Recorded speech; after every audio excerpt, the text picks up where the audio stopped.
हमरे तो भागे खोटे हैं। जान पड़त है कि यहाँ शरण लिए हैं हुक्के खातिर।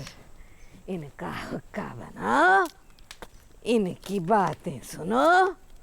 मालन मालन मंत्र जपते रहे हैं। मालन हुक्का, मालन हुक्का। हाँ, यहाँ आग ना जले, आग ना तपे तो इनका हुक्का कैस बनी। हाँ, अब सुलगा है इनका।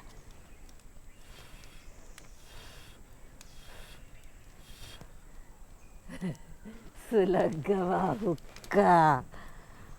अब देव इनका ई हुक्का, तब कहीं है मालन तुमरे ही हाथ का हुक्का सबसे नीक लागे। ले आओ, पियो हुक्का। अब 5 मिनट के बाद फिर ना कहियो कि मालन हुक्का। हाँ।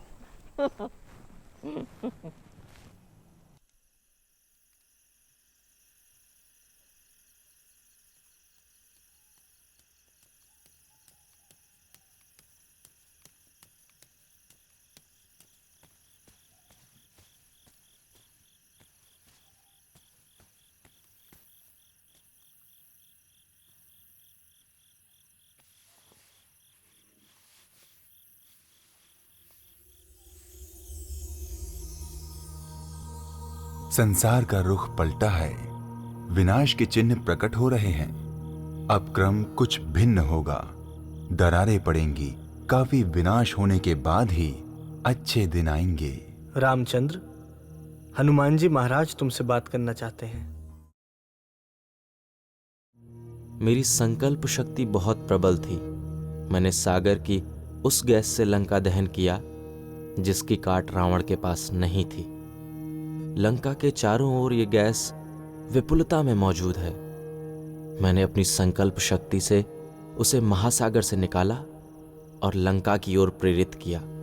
लंका सोने की नगरी थी ऐसा कहना मूर्खता है। इसका केवल इतना अर्थ है कि उसके जैसा सुंदर और कोई नगर नहीं था। रामचंद्र, योगीराज शंकर तुमसे बात करेंगे। मैंने यौगिक शक्ति द्वारा अपने शरीर का कई बार कायाकल्प किया। मैं बहुत दिनों तक जीवित रहा। जब भी मैं चाहता था, यौगिक शक्ति द्वारा युवा हो जाता था। कैलाश मेरा निवास स्थान था।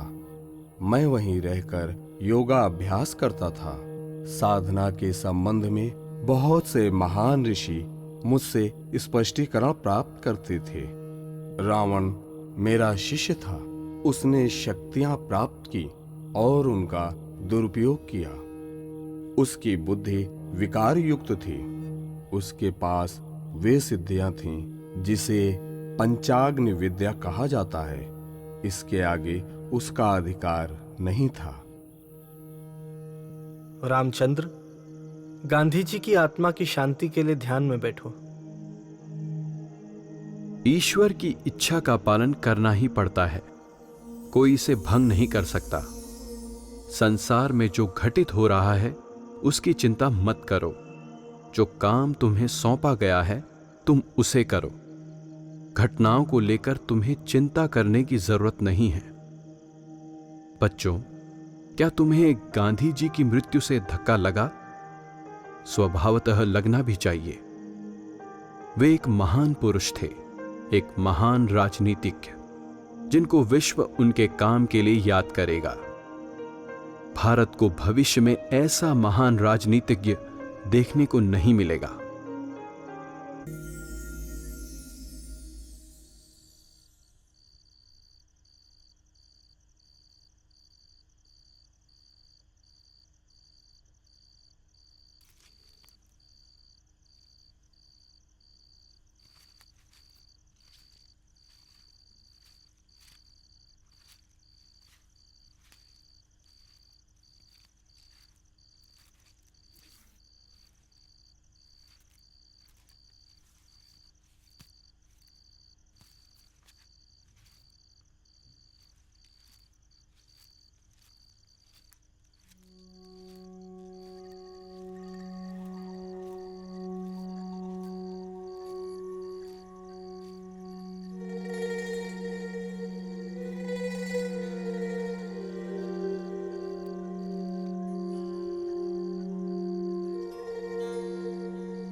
लाला जी महाराज की कृपा से हमारी पत्नी को मुक्ति मिल गई है। हमें अपना जिस्म छोड़ने तक उसकी अस्थियां बचाए रखने का हुक्म दिया गया है। गुरु की इबादत सारी बीमारियों की अक्सीर दवा है, और जो लोग अपना समय फालतू जाया कर रहे हैं, अगर उनमें फर्ज निभाने का थोड़ा सा भी जज्बा है तो बाद में जरूर अफसोस करेंगे। लाला जी महाराज कह रहे हैं कि गुरु के हुक्म का पालन पूजा से भी कहीं बढ़कर होता है, और जो भी लाला जी महाराज के हुक्म को मानता है, आगे बढ़ाता है, मैं उसकी तरफ खुद ब खुद खींचा चला जाता हूँ। बाबूजी, संस्कारों का बनना कैसे रोका जाए? अगर हम अपने दिल में ये जज्बा लाएं कि ये काम हमारी जगह हमारे गुरु कर रहे हैं, तो हम कांस्टेंट रिमेम्बरेंस में रहते हैं और वो काम हमारे ऊपर कोई असर नहीं डालता है, और इस तरह जल्द ही हमारे संस्कारों का बनना रुक जाता है। और हम बता रहे हैं कि अगर ये तकनीक अच्छे से अपनाई जाए तो हर वक्त गुरु का अंदर और बाहर एक एहसास महसूस होता है।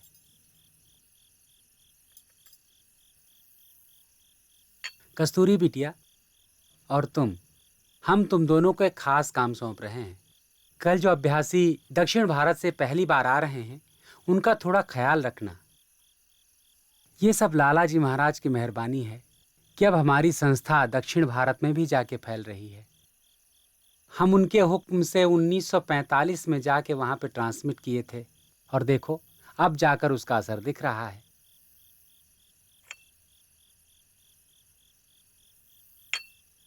तुम लोगों को उनका पूरा ख्याल रखना है। वो खाने में चावल ज़्यादा पसंद करते हैं और खाने के साथ दही भी ज़रूर लेते हैं। जी गुरुजी। तुम लोगों की जिम्मेदारी है कि उन्हें कोई तकलीफ ना हो। बाबूजी, उनके रहने और खाने का सारा इंतजाम कर दिया है। आप निश्चिंत रहिए, हम लोग सारा काम संभाल लेंगे। चौबे जी। जी बाबूजी। प्रणाम बाबूजी। भाई, 3 दिन बाद बसंत है, और ये आप 1.5 रुपए रखिए। धन्यवाद बाबूजी। बाबूजी, आप हर साल बसंत में इन लोगों को 1.5 रुपया क्यों देते हैं? भाई देखो, हम बहुत मतलबी हैं। हम तो 8 आने इसलिए देते हैं क्योंकि वो चौबे हैं और उसको मिठाई बहुत पसंद है। और 1 रुपया हम पतंग उड़ाने को इसलिए देते हैं क्योंकि फिर सारे बच्चे उसके साथ पतंग उड़ाने लगते हैं, और इससे शोर कम हो जाता है और पूजा में मदद मिलती है। तो भाई हम हुए ना मतलबी।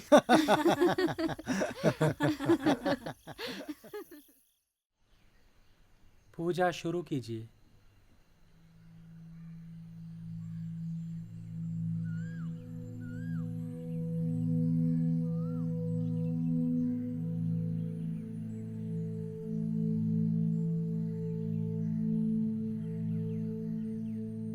बस कीजिए।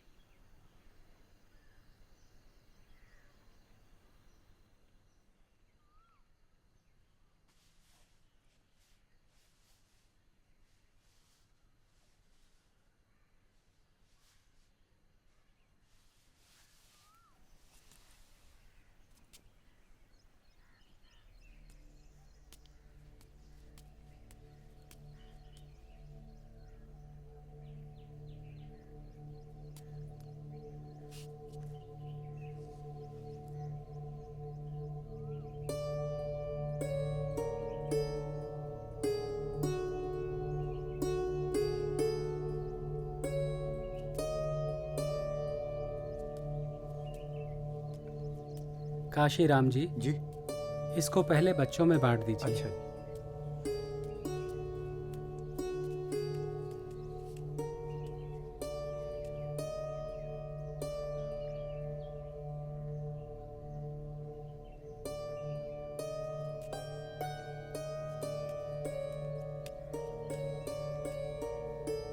आज बसंत पंचमी का दिन है और बाबूजी महाराज के आदरणीय मालिक और हम सबके आदि गुरु लाला जी महाराज का जन्मदिन है।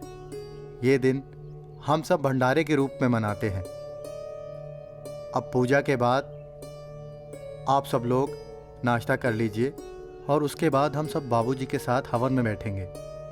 12 बजे दोपहर के खाने का इंतज़ाम होगा। शाम की पूजा 6:30 बजे से होगी और रात का खाना 8:30 बजे से मिलेगा। आप सभी से आशा है कि हम सब इस पवित्र दिन के आध्यात्मिक माहौल में डूबकर उसका पूरा लाभ उठाएंगे।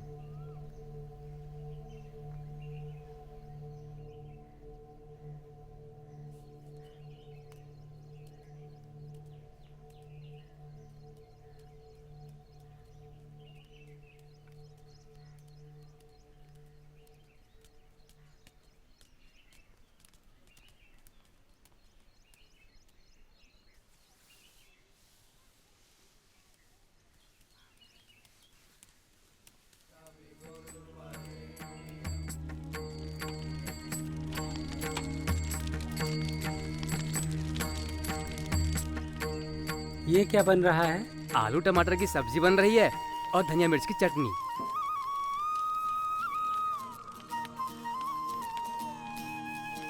केसर बिटिया, आप क्या बना रहे हो? बाबूजी, हम गंगा फल बना रहे हैं और आपकी मनपसंद घुइयां की सब्जी भी बन रही है। अच्छा अच्छा।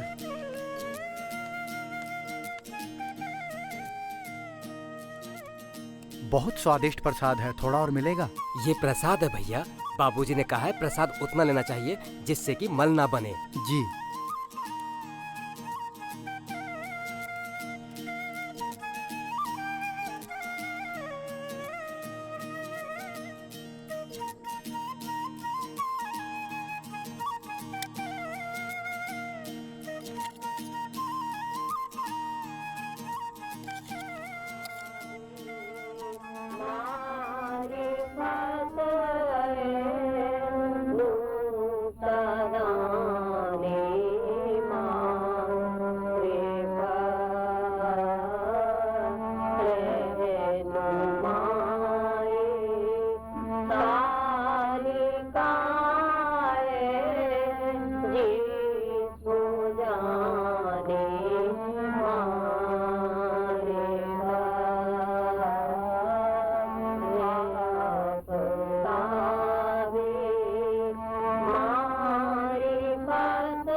बाबूजी, अब बहुत देर हो चुकी है, चलिए अब आप खाना खा लीजिए। केसर बिटिया, हम क्लीनिंग कर रहे हैं, तुम जाओ, हम बाद में खा लेंगे। अच्छा बाबूजी।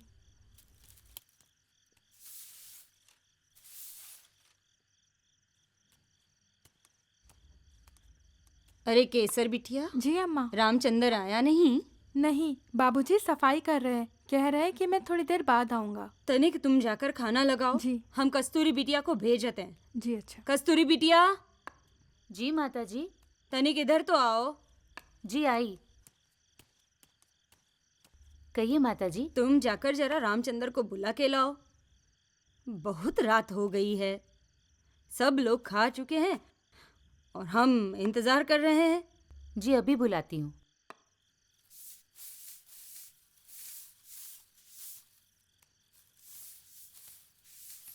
बाबूजी, ये आप क्या कर रहे हैं? ये तो स्वीपर का काम है, आप खाना खाने आ जाइए। कस्तूरी बिटिया, मालिक का काम भी तो स्वीपर का है। तुम जाओ, हम बाद में आएंगे।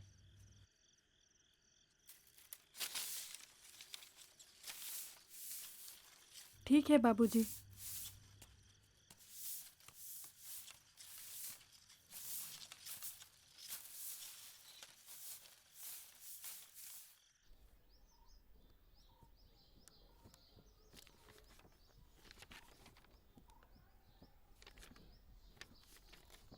भाई वो माट साहब को जरा बुला दो, एक लेटर डिक्टेट करवाना है। बाबूजी वो तो घर चले गए। अरे काशीराम जी। जी बाबूजी। यूनाइटेड नेशंस को एक लेटर लिखना है, जरा आप लिख देंगे? मैं डिक्टेट कर रहा हूँ। जी। Dear sir, I am glad to receive your bulletin and I pour forth a warm regards for the awakening for the peace created among our brethren of the world.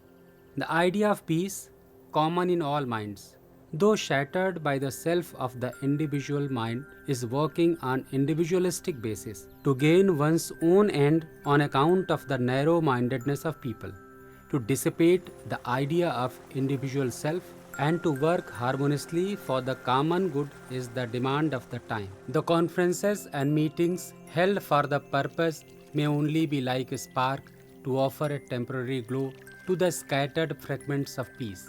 These cries in the wilderness will not carry far on the path of success because of the material agony of faith working at the bottom. Unless the foundation of peace is made to rest on a spiritual basis, no better prospect can be expected. It is but definite and certain that sooner or later we will have to adopt spiritual principles if we want to maintain our existence.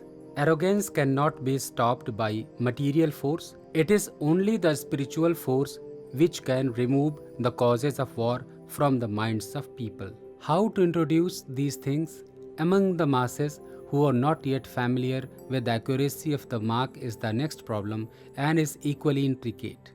If my opinion were to be invited, I would lay down the simplest possible method as given below. Let us all, brothers and sisters, sit daily at a fixed hour individually at our respective places and meditate for about an hour, thinking that all people of the world are growing peace-loving and pious. This process, suggested not with exclusively spiritual motives, is highly efficacious in bringing about the desired results and weaving the destiny of miserable millions. With prayer for the success of your noble mission, yours, Ramchandra, President, Shri Ramchandra Mission, Shahjahanpur, UP, dated 8th July 1957. बाबूजी, लोग आते हैं और यहाँ तमाशाई होते हैं। हाँ भाई, लोग हज करने भी जाते हैं। वैसे यहाँ भी आ सकते हैं, कुछ न कुछ तो मिलेगा ही।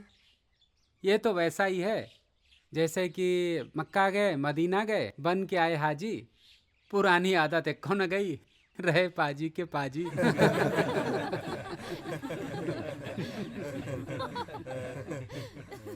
हुजूर, इस दरे दौलत पर तो लाखों गधे आते होंगे।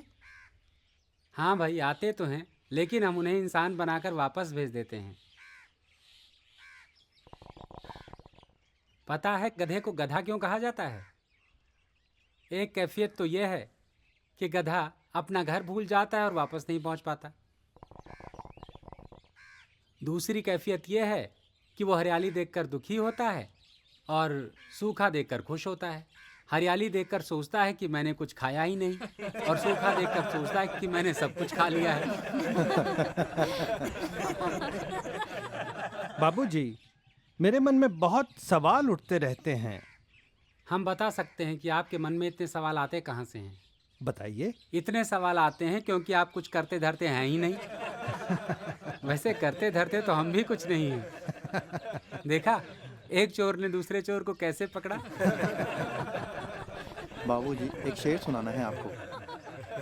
न था कुछ तो खुदा था, कुछ ना होता तो खुदा होता, डुबोया मुझको होने ने, ना होता मैं तो क्या होता।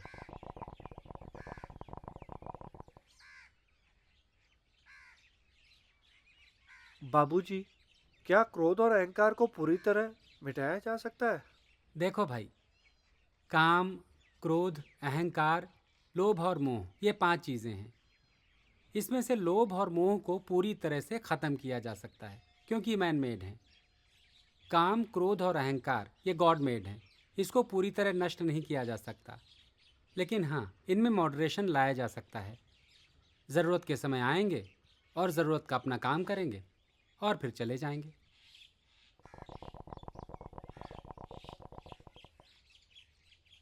अगर गुस्से को ख़त्म कर दिया जाए तो आदमी की एक्टिविटी जाती रहेगी और वो निष्क्रिय हो जाएगा। इसी तरह अगर काम को ख़त्म कर दिया जाए तो इंटेलिजेंस ख़त्म हो जाएगी, क्योंकि ये दोनों एक ही पॉइंट से जुड़े होते हैं। भाई देखो, ना तो हम किसी को इम्पोर्टेंट बनाना चाहते हैं, ना ही दरिद्र। हम तो बस इंसान को इंसान बनाना चाहते हैं। अगर ईगो को ख़त्म कर दिया जाए तो आदमी की उसी वक्त मृत्यु हो जाएगी। इसीलिए जिसको लिबरेट किया जाता है उसकी भी थोड़ी सी ईगो दबा कर रखी जाती है और इसे आखिरी समय पर साफ किया जाता है।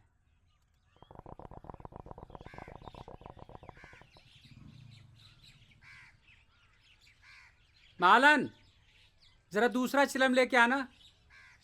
बाबूजी, गुरु और ईश्वर में अंतर क्या है? ईश्वर के पास मन नहीं है। अगर उसके पास मन होता तो वो भी इंसानों की तरह संस्कारों के चक्कर में आ गया होता और जन्म मरण के बंधन में बन जाता। अल्लाह मियाँ अपने जैसा दूसरा अल्लाह मियाँ नहीं पैदा कर सकते, लेकिन हम अपने जैसे हजारों पैदा कर सकते हैं।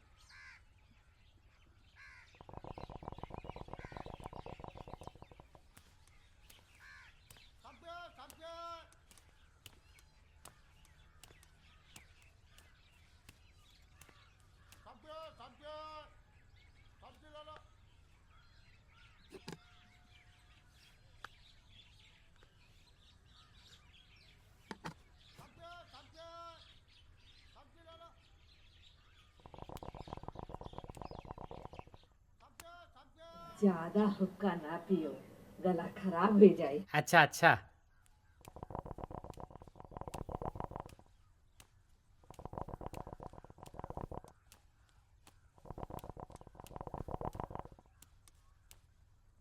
इस बार तो भगा दिया डंकिनी को, अगली बार आएगी तो हुक्का ले जाएगी और हम कुछ कर नहीं पाएंगे।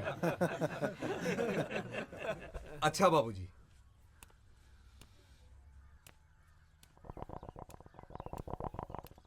बाबूजी, क्या अभ्यासी को और भी किताबें पढ़नी चाहिए? हमारी ये 4 किताबें अपने आप में पूरी हैं। ऐसा कोई ज्ञान नहीं है जो इनके परे है।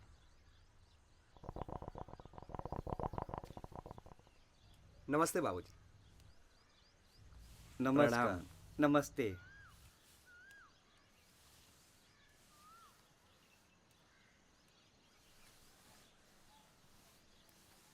बाबूजी, कभी कभी ध्यान में चमक दिखती है। जब रियलिटी मैटर को टच करती है तब चमक पैदा होती है।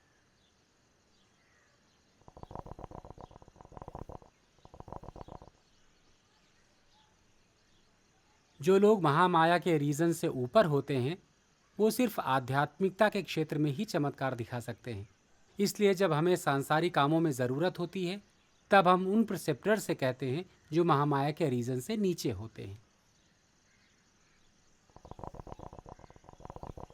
बाबूजी, आपकी पुस्तकों को पढ़कर ऐसा लगता है कि ये पुस्तकें ट्रांसमिट कर रही हैं। क्या तुम्हें ऐसा अनुभव होता है? हाँ, तभी तो बाबूजी मैं ऐसा कह रहा हूँ। तुम्हारा अनुभव सही है, और ये सबसे ज़्यादा मेरी उस पुस्तक 10 उसूलों की सरह में मिलेगी।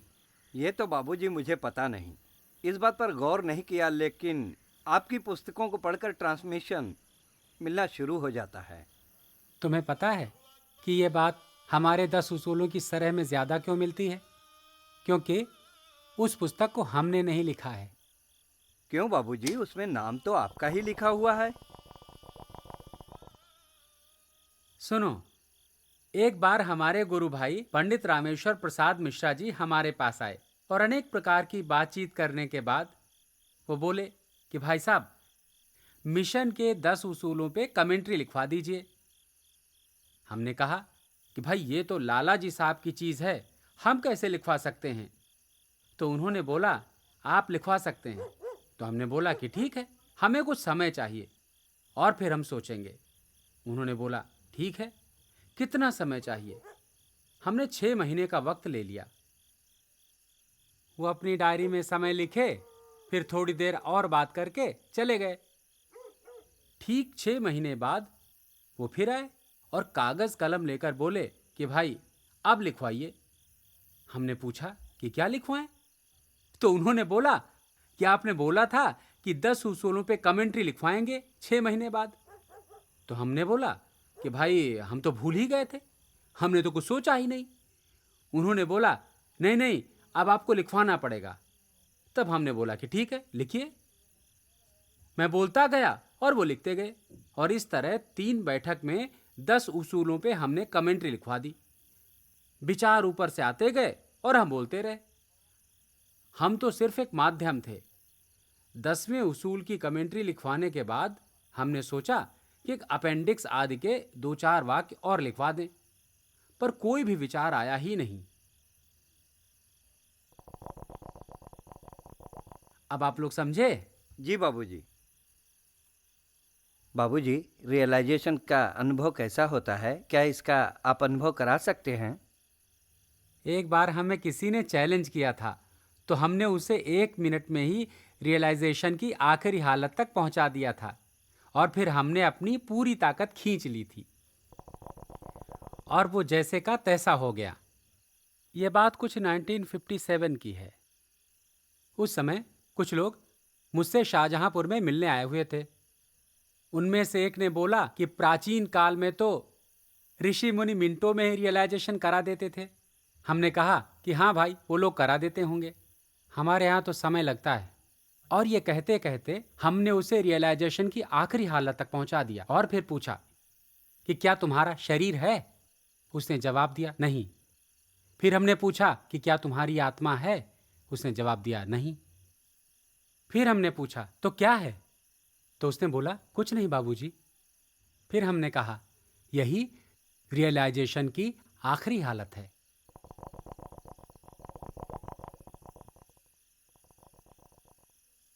फिर हमने अपनी पूरी ताकत वापस खींच ली और वो जैसा था वैसा हो गया और वो जिद करने लगा कि उसकी यह हालत परमानेंट कर दी जाए। और हमने उससे बोला कि भाई हम किसी से वादा तो नहीं करते, लेकिन हम तुमसे कर रहे हैं कि ये हालत हम परमानेंट कर देंगे, लेकिन पहले तुम एमए पास करके आओ। बाबूजी, यदि आज भी वो आ जाए तो क्या आप उसे कंप्लीट रियलाइजेशन करवा देंगे? हाँ भाई, करा तो देंगे, हमने वादा किया है, लेकिन पहले वो एमए पास करके आवे तो सही। हम अपने वादे पे अडिग रहेंगे। कुछ लोग ऐसे सवाल करते हैं जिसका जवाब भी नहीं दिया जा सकता और जिनका जवाब दें वो समझ में आवे नहीं। एक बार लाला जी साहब से एक सज्जन ने पूछा कि ईश्वर ने क्रिएशन क्यों की। लाला जी साहब बोले, भाई उस वक्त ना तो तुम थे ना हम, नहीं तो मना कर देते। एक बार एक भाई साहब ने लाला जी साहब से पूछा कि भाई आप ईश्वर के बारे में क्या सोचते हैं। लाला जी साहब शांत रहे। फिर से उन्होंने थोड़ी देर बाद पूछा कि मैंने आपसे पूछा था कि आप ईश्वर के बारे में क्या सोचते हैं। लाला जी साहब बोले, हमने शायद आपको उत्तर दे दिया है।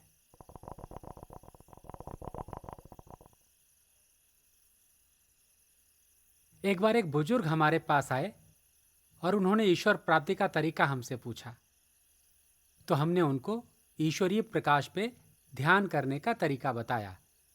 तो वो तुरंत बोले, बस इतना सा ही, इतने से क्या होगा, इससे भगवान नहीं मिल सकता।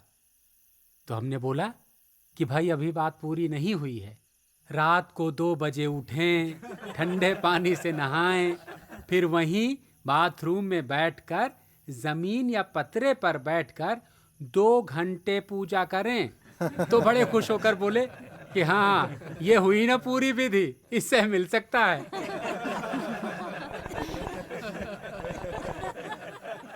लोग लोहे के चने चबाने को तैयार हैं, लेकिन हलवा खाने को नहीं।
देखिए नारायणचारी जी, हम आपसे कहते थे ना, वो बात सही है।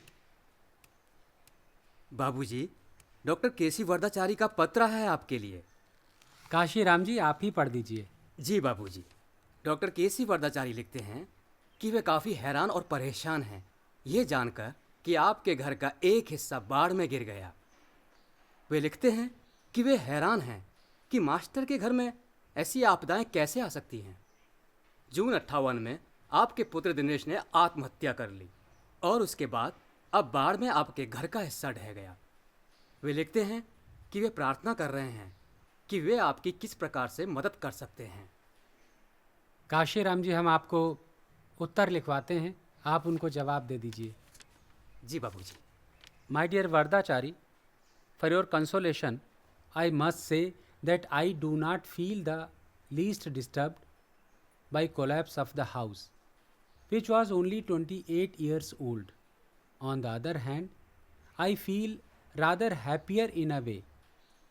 The current of the river, after washing away the railway line close by, had diverted its direct course towards my house, striking the rear wall with full force, and it was but the divine grace that saved the portion of the house which survived. Regarding your letter, that as to how to help me, I think the best way would be to pray that I may remain happy as I am today, even though sky falls upon my head. Affectionately, Ramchandar. फूल बगिया बिनन चलो आली।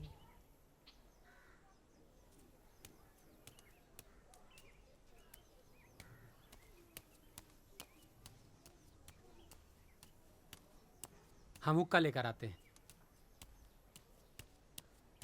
चुड़ैल, चुड़ैल मालिन, कहाँ मर गई?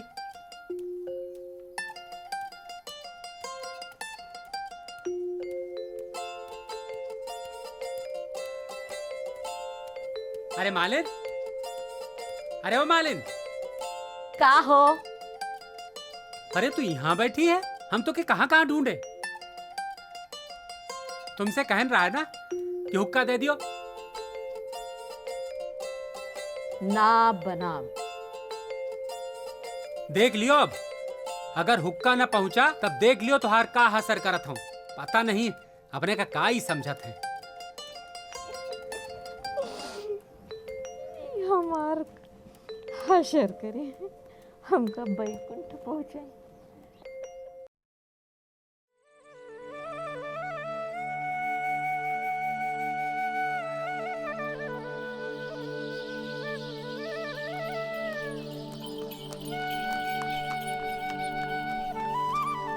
भाई साहब, ये एड्रेस कहाँ पड़ेगा? आपको कुछ पता है? ये रामचंद्र जी का घर किधर है? वो उधर आगे से बाएं। उस तरफ? हाँ। धन्यवाद।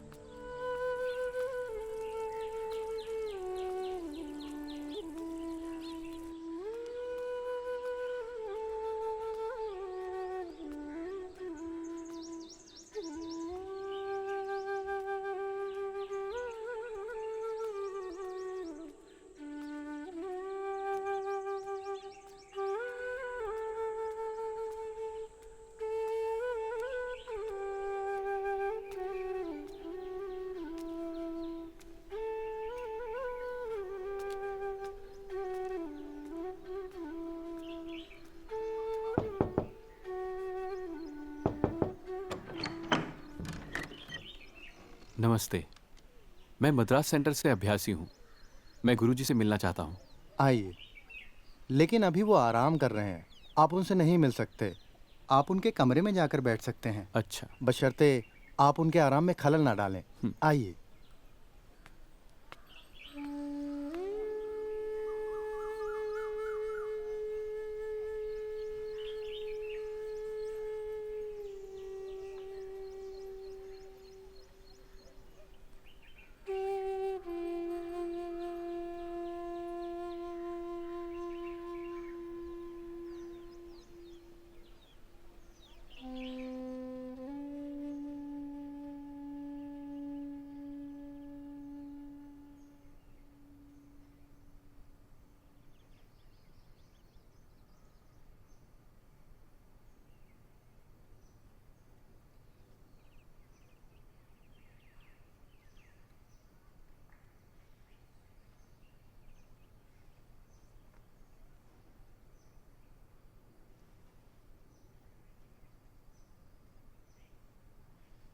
क्या यही व्यक्ति मुझे लक्ष्य तक ले जाएगा?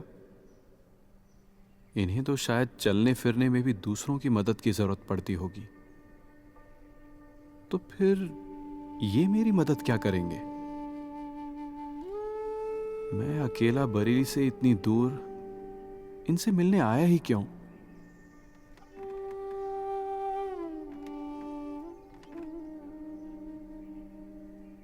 गुरुजी प्रणाम। मैं मद्रास सेंटर से अभ्यासी हूं।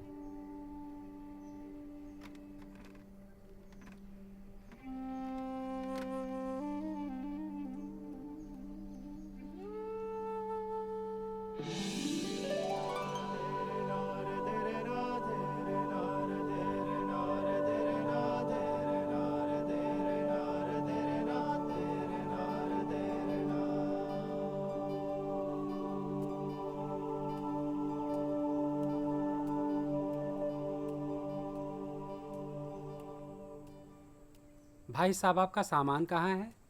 बाहर सड़क पर एक कार खड़ी है, उसमें रखा है। सुनो भाई, बाहर गाड़ी खड़ी है, उसे इधर बुला लो और उसमें से सामान निकालकर बगल वाले कमरे में रख दो। और हाँ, कुछ चाय नाश्ते का भी बंदोबस्त कर देना।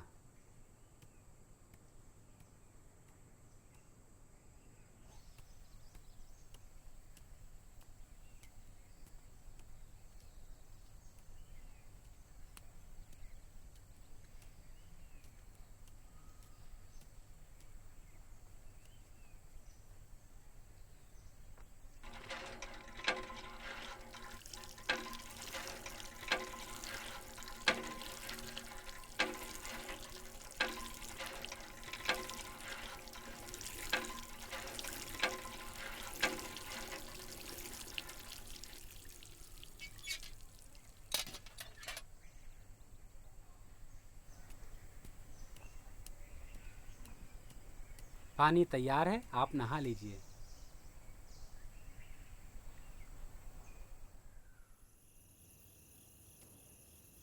नमस्ते। नमस्ते। मैं पार्थ सारथी राजगोपालाचारी। मैं ईश्वर सहाय। बैठिए। आपने चाय पी ली? जी हाँ। सब खैरियत? जी।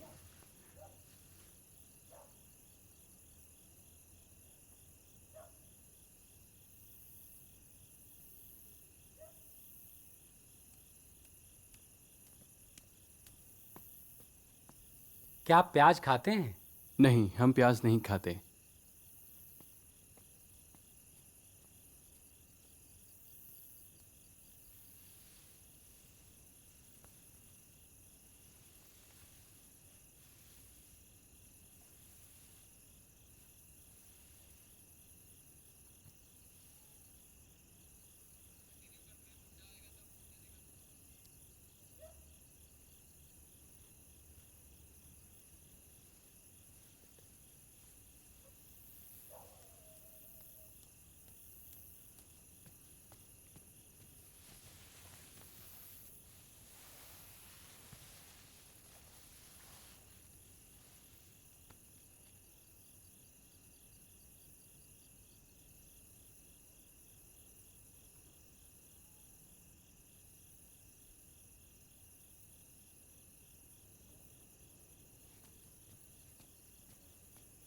खाना तैयार है।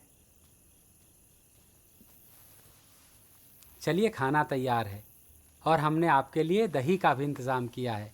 हमें पता है कि दक्षिण भारतीय लोग दही लेते हैं।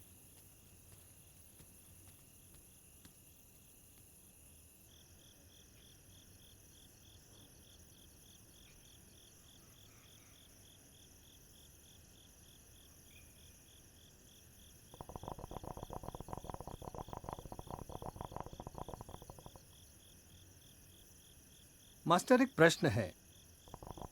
मास्टर, मुक्ति कैसे मिलती है? अगर जिंदगी के आखिरी समय तक कोई संस्कार रह जाए तो वही हमारे अगले जन्म की वजह बन जाता है। इसीलिए मुक्ति पाने के लिए संस्कारों का खत्म होना बहुत जरूरी है। इसके दो तरीके हैं। एक, इसका भोग किया जाए। दूसरा, सद्गुरु अपनी रूहानी ताकत से इसको जला दे।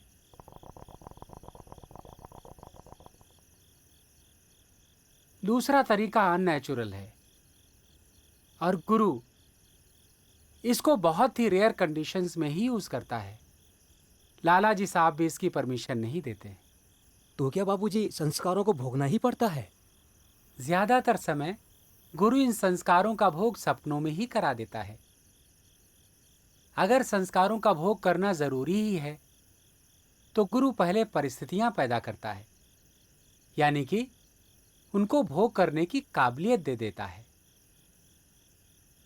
गुरु इनकी इंटेंसिटी कम कर देता है। फर्ज कीजिए कि भाले की नोक लगनी है, लेकिन वो एक सुई की चुभन ही रह जाती है। कुछ संस्कार इतने स्ट्रांग होते हैं कि उनका भोग तुरंत ही पैदा हो जाता है।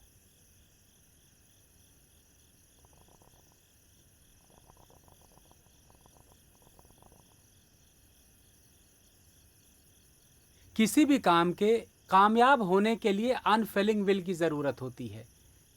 अगर मास्टर पर भरोसा नहीं है तो काम नहीं हो सकता। शक रूहानियत का दुश्मन है। असल में शक ये बताता है कि आपका मास्टर पर भरोसा नहीं है।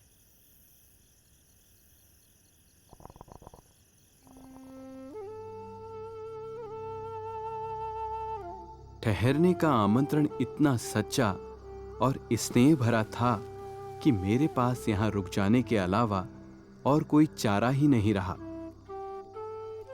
मुझे ठीक से नींद नहीं आ रही है। मेरे पलंग के पास दीवार पर आदि गुरु लालाजी महाराज का चित्र लगा हुआ है और मुझे ऐसा लग रहा है जैसे लालाजी महाराज मेरी ओर घूर रहे हैं। अंधेरे में भी मुझे लग रहा है जैसे लालाजी महाराज की तीक्ष्ण आंखें मेरी आत्मा को छेदती हुई मेरे आर पार हो रही है।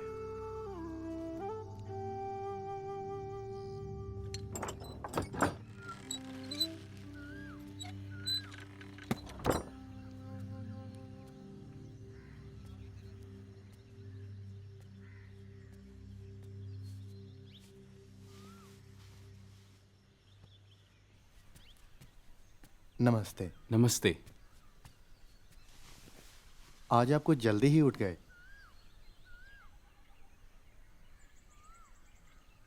गुरुजी रोज हुक्का पीते हैं क्या? बाबूजी को हुक्का बहुत पसंद है और दिन की शुरुआत वो हुक्के से ही करते हैं। अच्छा। हम अपने गुरु महाराज को बाबूजी कहते हैं।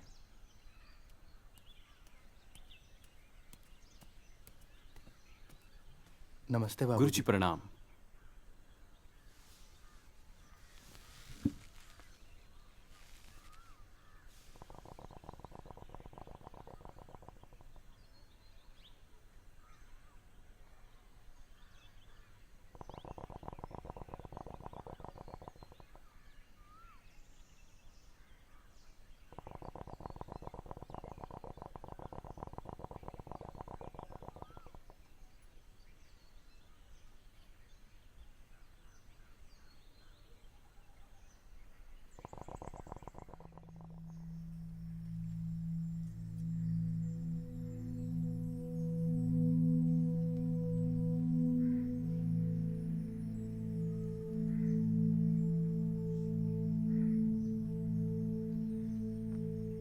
That's all.